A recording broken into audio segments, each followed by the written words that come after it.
Hi everyone. So some clients have been asking me to talk more about currencies when previewing the week ahead. And so this week has actually provided a perfect opportunity to do so because it looks like, again, the United States is aiming to add new tariffs on the European Union.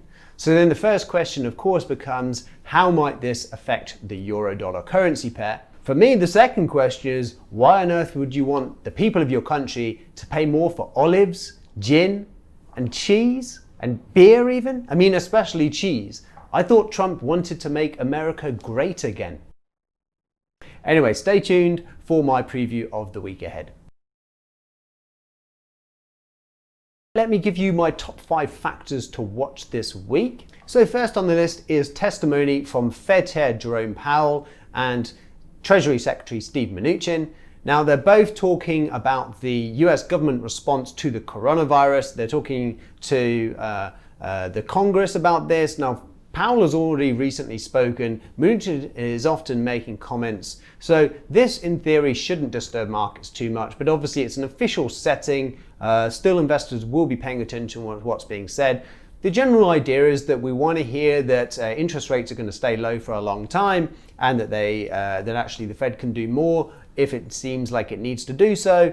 And then, of course, from Mnuchin, we want to hear that there is some sort of progress happening towards the second stimulus package in the United States, and that there is some desire from the White House to work alongside House Democrats and actually get something through. And obviously, the bigger the better, the sooner the better. That would all be good news for stock markets if they both can deliver those messages.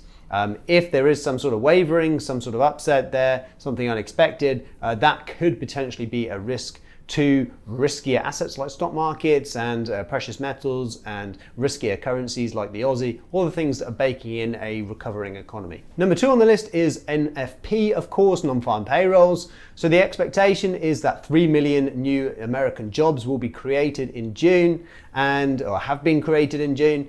And so then that compares favorably with the 2.5 million that were created in May. And so obviously that's a good upward trend in terms of job creation, and it just further would show the message that April was the absolute fallout, things were as bad as it got then, and we're not going to return to anything as bad as that, and it's just improvement from there. Now I would say if we do create less jobs in June than in May, so less than 2.5 million, I think that would probably be a bit of a source of unease. It would feel like the slowdown, the recovery is slowing down, and I think that could be a risk-off situation for markets. Worth remembering, by the way, this is on Thursday, it's not on Friday, because of course US markets are closed on Friday for July 4th, the Independence Day weekend. Next up is FOMC Minutes. Now, these are actually probably going to be pretty stale. Again, we were just talking about how the Fed Chair Jerome Powell is going to be speaking before these are even released.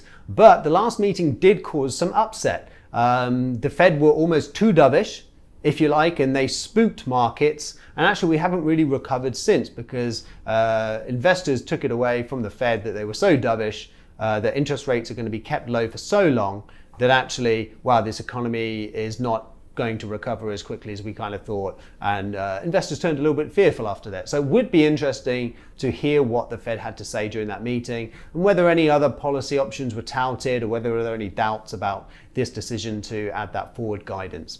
Now, the other thing I wanted to mention was FedEx earnings. FedEx, they are somewhat of a bellwether kind of company. They're like a canary in the coal mine almost. So if these FedEx earnings come out ahead of expectations, you can interpret it that actually the economy is probably doing better than expected. Likewise, a disappointment in FedEx earnings.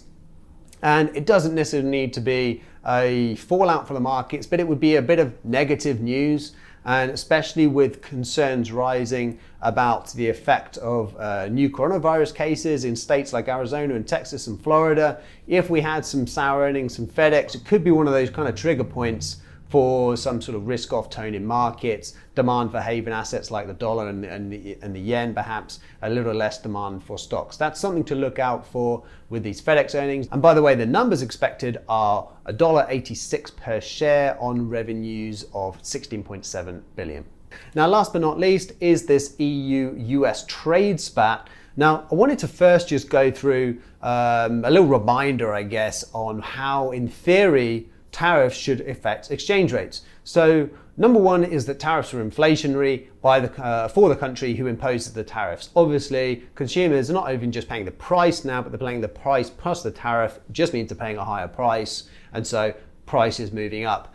In America, more so than in Europe, in theory, that would be positive for the dollar. Now, the other thing, and this is pretty much what they're intended to do, is it would mean less demand for EU goods in America. So that's obviously bad for the EU economy, and it's in turn a bad thing for the euro if the prospects for the European economy are not as good.